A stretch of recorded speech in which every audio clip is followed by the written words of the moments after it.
Welcome back to the Frisco Riders pregame show on the RoughRiders Baseball Network. Sitting down, or standing, I guess, and talking with left-hand pitcher Matt Harrison. Matt in Frisco on a rehab assignment.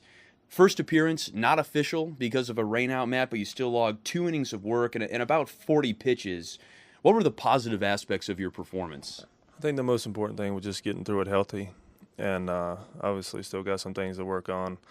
But I think after the first inning, I got in my rhythm and had a quick second inning. But the first inning, just trying to figure out some timing issues in my mechanics and my delivery, and luckily I was able to figure it out. But I like to figure it out from the get-go, and hopefully next time around it starts like that, like I finished.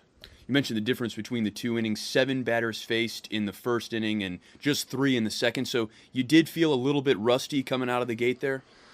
Yeah, I mean, the last couple of outings have been like that, and had a good bullpen session in between this next start. So I figured out some things. I was doing my delivery from some video I watched in between that start. So hopefully I can iron those things out and get going again.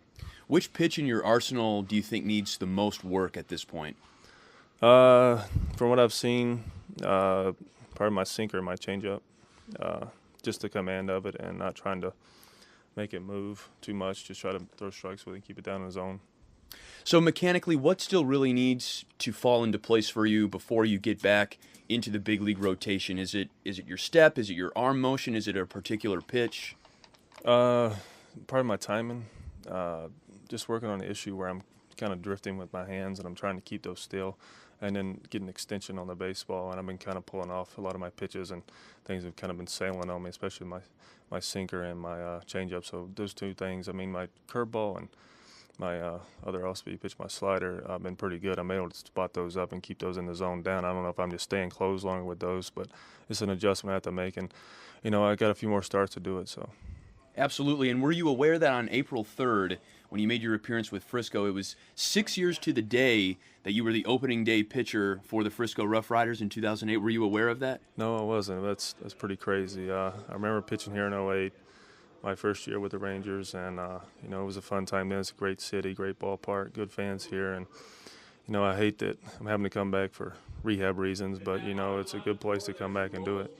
Well, and you've been to Frisco on rehab assignments before, and your familiarity with the ballpark, the clubhouse, the staff, even on a rehab assignment, does that help, just being around familiar surroundings? Yeah, anytime. I mean, anything that can make you more comfortable out there on the field, it's a plus. A lot of times the rehab starts are made on the road and different cities you've never been to, or it's been a while since you've been to them, and you feel comfortable. You come in, a bunch of the guys, and the clubhouse guys, and it just makes it easier on you mentally to go in, and you're in a place where you feel comfortable, know the surroundings. And we talked about the physical components of your game. I guess mentally, where do you feel you're at on the road to recovery?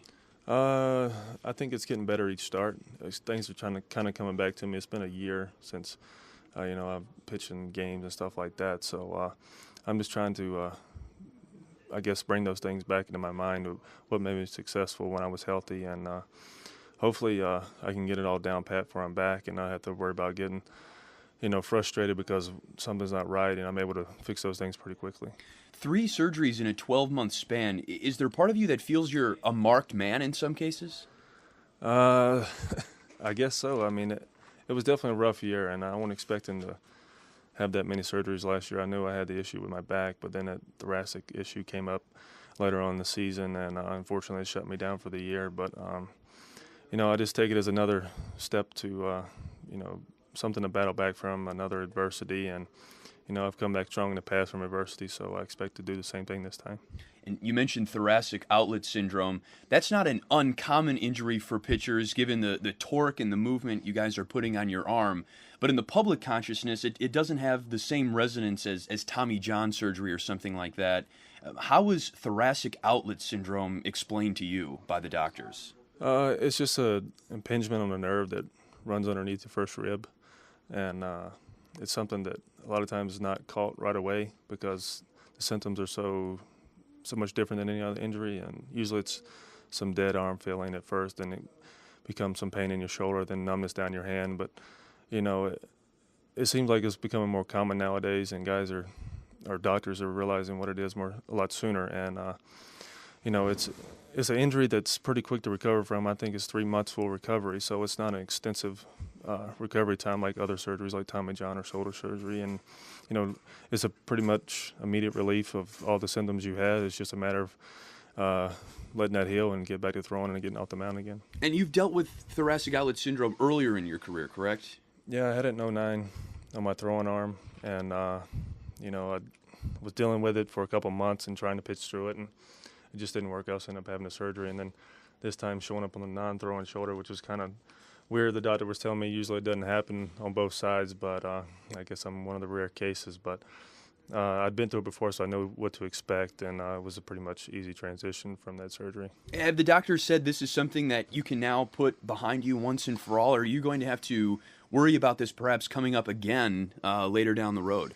I don't think it's possible. I think from what they were told me for it to happen again with that removal of the first rib, but there's no more, I guess, tension that can be put on that nerve that runs through there. And I think at this point I can, I guess, rest my mind about having any more issues with that. Okay, definitely. And so nothing really mechanically that you were going to need to change about your game to avoid this coming up again in the future?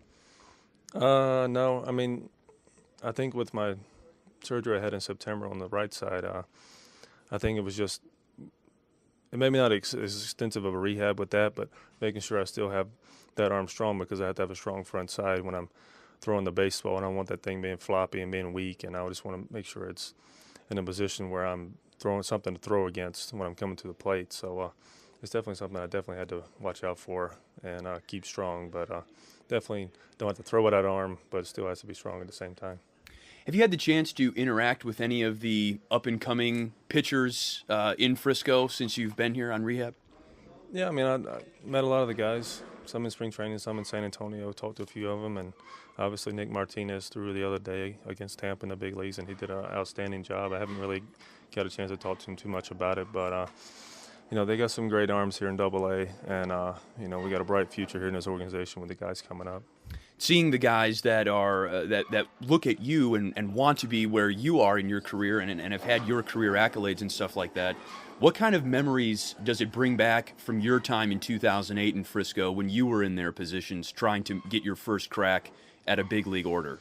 I know my time here, I was here a couple months before going to AAA, and I know it's a time where, it's a big step for a guy in his career, going from A ball to AA. It's one of the big jumps, and that's when you start facing hitters that are a little more patient at the plate, and it's really where you learn how to pitch and not just throw the baseball. And I think at that point, where it separates people from others, just working harder than the next guy and making sure you're prepared mentally and physically to go out there and make each start.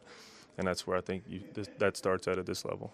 You kind of already touched on this, but any advice that you would give to the guys that are trying to make the jump now from AA to either AAA or the majors? I think you always have to be prepared. You have to be mentally tough in this game, because you're going to reach points in your career when you have adversity and things are not going to go your way, but it's a matter of how you bounce back from that. And I think just continue to do what you need to do on a daily basis to prepare yourself to pitch every 5 days, and don't take it for granted, because this game can treat you well and also treat you badly if you don't respect it. And just play it as long as you can, because you're going to be a former player than you were, a lot less time than you are a current player. So okay, the other way around, I guess. Appreciate the insight. Now, those were the easy questions. We're going to get to the hard questions now. Understand you're a Duke Blue Devils fan. Won't talk about Mercer at all. Just simply ask, will Jabari Parker be back next year for the Blue Devils? Yeah, that was a rough tournament, but he was a great player, and I don't think he'll be back. Too good a player to risk a chance of not, of getting hurt the next year or something like that. I think, at that point he's going to have to just go ahead and enter the draft and take his chances there. Gotcha, and I couldn't help but notice, looking down, what size shoes do you wear? 15. Been wearing those since I was 12. So you almost had to be a big leaguer, because otherwise you would have probably had to custom order your cleats or something like that, and that would have been difficult. Yeah, it was tough when I was younger, trying to find cleats and stuff. We had to special order them, but luckily they make them a lot more often now. And finally, the toughest big league hitter that you had to pitch against? I got a couple of them. I mean, The guys that have had the most trouble with getting out would probably be Miguel Cabrera, Billy Butler, and Evan Longoria, Ryan Rayburn. Those are a few of the guys that I've had not very good success against. I'm still trying to figure out how to pitch those guys. Is there a common theme that they all have, just their ability to hit balls outside of the zone, or what is it?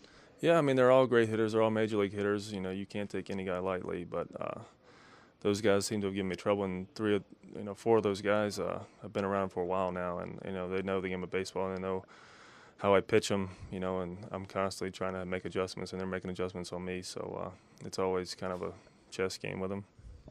Texas Rangers starting pitcher and 2012 All-Star Matt Harrison sitting down with us on the RoughRiders pregame show. Matt, we really appreciate the time and are wishing you nothing but the best, and hope to see you back wearing the blue and red sometime soon.